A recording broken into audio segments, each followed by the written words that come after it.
There's three dangerous men in Queens. There's Troy, Hamo, and E-Moneybags. Those are the three amigos. Those guys are dangerous. He was allegedly involved in the Christmas Day gunfight between two gangs at the Sunrise Cinema on Long Island.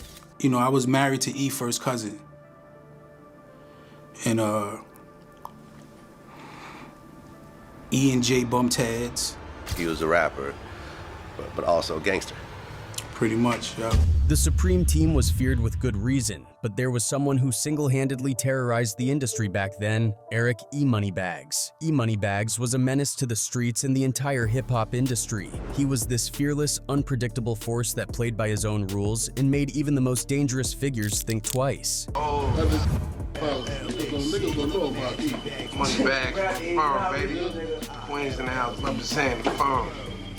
That's enough. If it ain't rough, it ain't right. You know how I go. He had confrontations with even the feared names like Supreme McGriff, and apparently came out on top. In one instance, he almost killed Supreme, but ended up killing his friend instead. Seen him sitting in the car, woke up in his car, pulled out, shot the car. Nothing hit Supreme. It hit Black Just.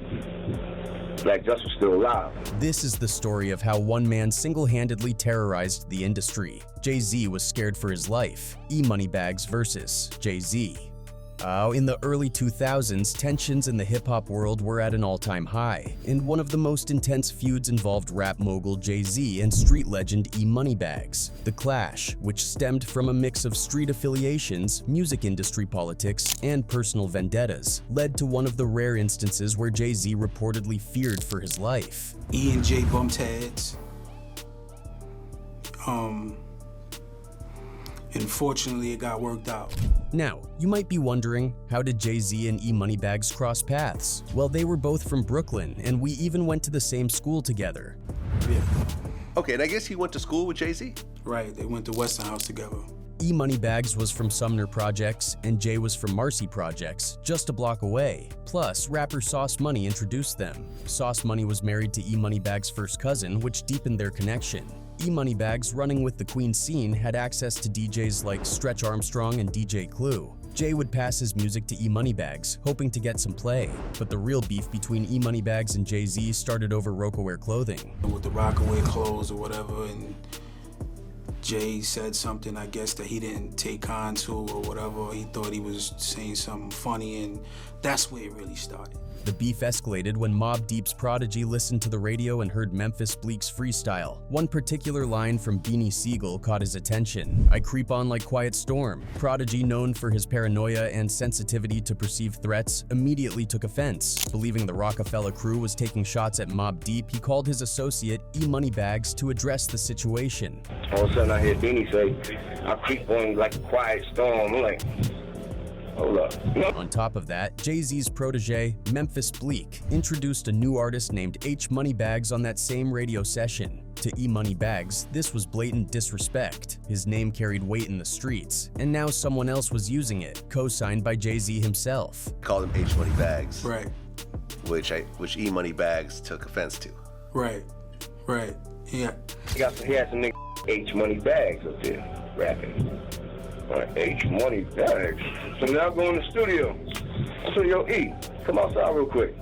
So E come outside. I'm like, let's. Prodigy and E-Moneybags interpreted the freestyle as a sign of disrespect and wasted no time getting in touch with Hot 97. Furious, E-Moneybags wanted to confront Jay-Z immediately but lacked direct access. Instead, he had Prodigy call Hot 97, getting someone to hand the phone to Jay-Z. A heated exchange followed, ending with Jay-Z reportedly hanging up on him. Disrespect that E-Moneybags wasn't about to let slide. Still heated, E-Moneybags called Nas, vowing to handle Jay-Z on site. Nas, trying to mediate, reached out to Jay-Z for clarification.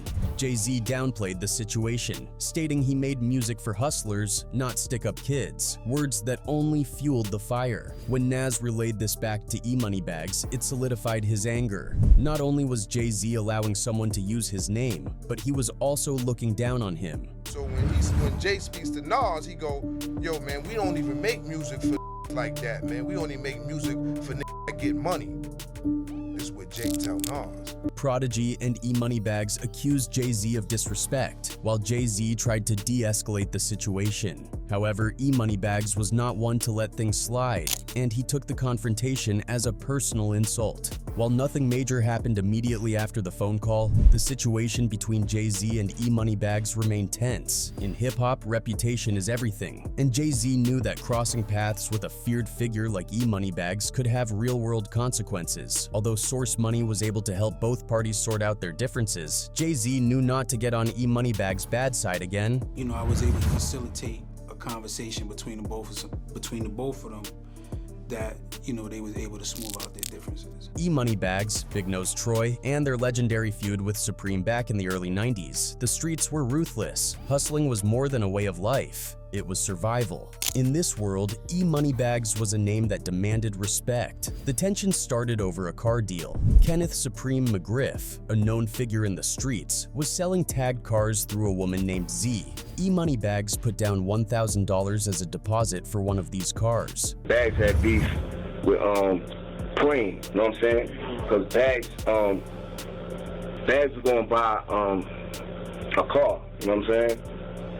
And Preem was selling it.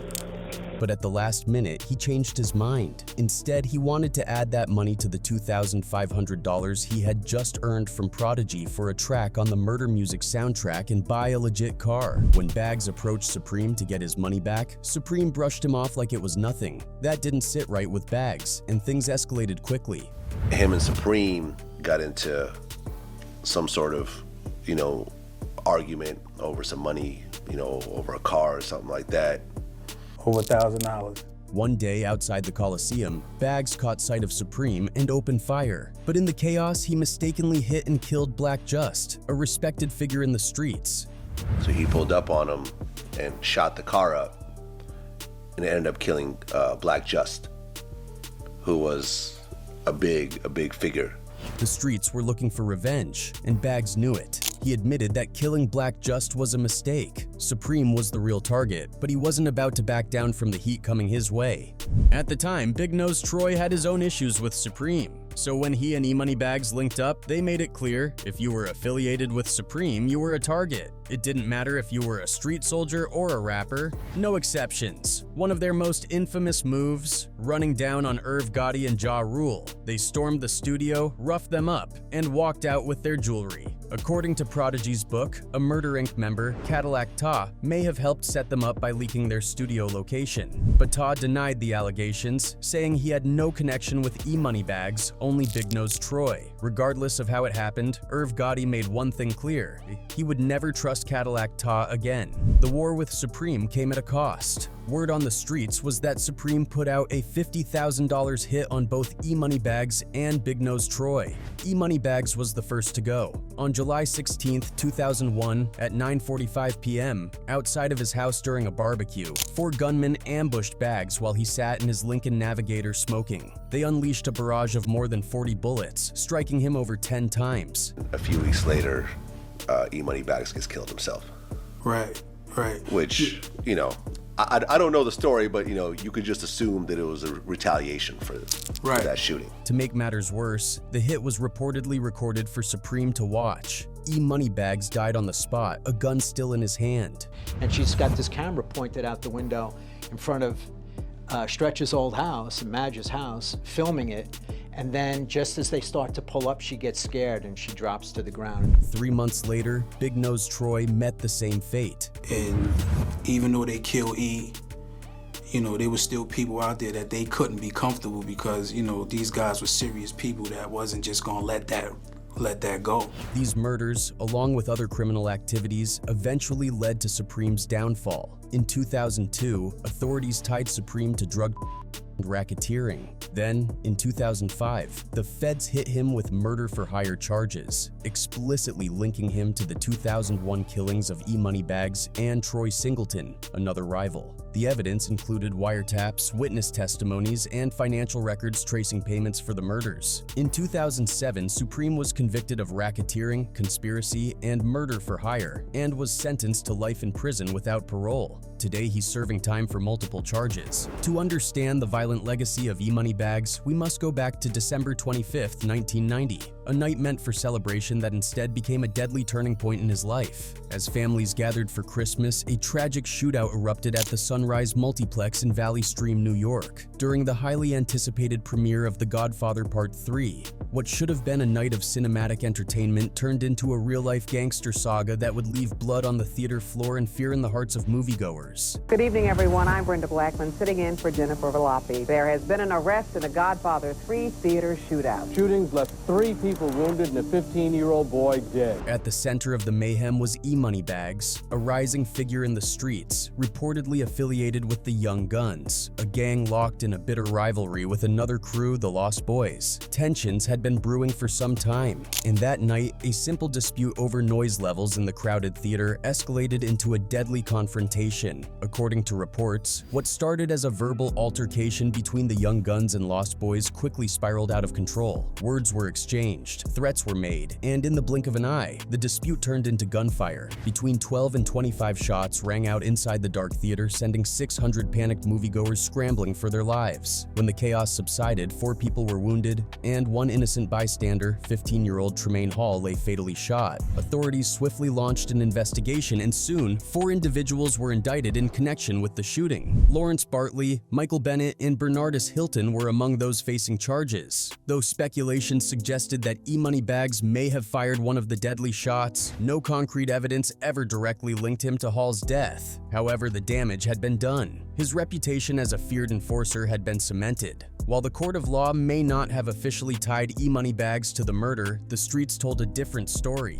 His involvement in one of the most infamous shootings in New York's history only added to his growing notoriety. For authorities, this incident placed him firmly in their crosshairs, and as the years went on, he remained a person of interest in various criminal investigations. As the 1990s progressed, E-Moneybags' reputation in the underworld continued to rise. He became known as a street enforcer and a formidable figure connected to some of the most feared individuals in the hip-hop and criminal worlds, including ties to the infamous Supreme Team. Over 3 decades later, the Sunrise Multiplex shooting remains one of the most notorious theater shootings in U.S. history. What should have been a night to enjoy a film about the fictional world of crime and betrayal instead turned into a real-life tragedy that solidified E-Moneybags' legacy as a feared and controversial figure in the streets. When asked about E-Moneybags, Prodigy recalled their connection through a mutual friend. He explained that he met Bags through Shami, a childhood friend from Lafrac. Bags became a familiar face in Queensbridge, forming close bonds with Prodigy and Nas. Me and Shami moved to Lafrac around the same time. You know what I'm saying? Prodigy remembered how Bags was a huge supporter of his music, always showing love and respect. But as time passed, tensions arose. One incident involved a confrontation between E-Moneybags and Jay-Z over a rapper using a name similar to his. Another escalated when Bags sought to reclaim money from a deal gone wrong, leading to violence and retaliation. Tragically, Prodigy recounted the moment he called Bags one morning, only to have the police answer the phone. That was the day Bags was murdered, a moment that left Prodigy shaken. In his words, "They took my That day, I got up early in the morning, called them, and the police picked up the phone. You know what I'm saying? It was like, yo, you'll hear about what happened. I'm like, oh, you know what I'm saying? So, after that, E-Moneybags was a known figure in the streets of Springfield, Queens. Alongside a crew of young hustlers, they called themselves the Young Guns, a name not just for show, but for the arsenal they kept on deck. These weren't just kids trying to get by. They were about their business, moving weight, stacking paper, and making a name for themselves. E-Moneybags was heavily involved in this crew, engaging in activities that kept him on the radar of both rival gangs and law enforcement. You know, this is in the midst of that the Young Guns made a name for themselves. You know, so we gotta let the people know that as well. Like, when you hear about all your stories about your guys from the South Side, Jamaica, Queens. Live Squad was a rap group led by Randy Stretch Walker, who was closely linked to Tupac Shakur. E-Moneybags, who was also Stretch's associate, found themselves drawn to Pac and moved in similar circles. But while Pac was an artist, Stretch and E-Moneybags were street figures first. The connection was complex. Some saw Pac as just another rapper trying to fit in, while others respected the way he carried himself. Though known for their music, Live Squad had deep connections to street activities, including drug trafficking, and violence. Their gritty, crime-infused lyrics reflected their real-life experiences in Queens, New York. After Stretch's murder in 1995, the group's influence waned, but its legacy remained tied to the East Coast hip-hop scene and its turbulent gang affiliations. Well, man, you know, everybody know us from what we rep, man. It ain't a big secret, man. We from Springfield and 111. Don't know where that's at, man. That's on the north side of Jamaica, Queens. Me and my brother, God bless the dead, man, Big Stretch, was repping that music thing with this Live Squad shit. Before Live Squad, we was on the block, 111, 112, all the way down, the whole Springfield. Originally from Sumner Projects in Brooklyn, Eric Smith, better known on the streets as E-Moneybags, moved to Lefrak City, Queens in the early 90s to live with his grandmother. He quickly adapted to the Queens street life and built a reputation that spread fast. His name was ringing out even more than some of the guys who had already been making moves in Queens. E-Moneybags gained the respect of serious players, dudes getting money, putting in work and running the streets. In Lefrak, he crossed paths with rappers like Capone and Noriega, who had a history with him. During the 90s, many Lefrak dudes were tight with those from Queensbridge, a neighborhood that was home to heavyweights like Nas and Mobb Deep. QB was on fire at the time, thanks to these artists. E-Moneybags was a known street figure, a stick-up kid and gangster. If you had it, he was coming for it. That's the kind of time he was on. Being around Lefrak and seeing Capone and Noriega's success, E-Moneybags started hanging out with the Queensbridge rap scene. He was watching Mobb Deep, Nas, and Infamous Mob, guys who had come from the streets and made serious money in the rap game. Seeing their lifestyle, the cars, jewelry, and checks, he figured if anybody should be rapping about this street life, it should be me. So he started freestyling. Before long, he rapped alongside Nas, Mobb Deep, and other major Queens rappers. He didn't get respect just because of his music. He was a real dude in the streets, and that gave his words weight. Soon, it wasn't just the streets that knew E-Moneybags. DJs, industry execs, and big names in the rap game started paying attention. Having connections with top rappers gave him an opening into the industry, but at the same time, he was still deeply involved in street life, which made balancing the two a challenge. E-Moneybags' story is a cautionary tale about the intersection of street life and the rap industry. He was respected in both worlds, but in the end, the streets caught up to him. His legacy, however, still lives on in the streets and in hip-hop history.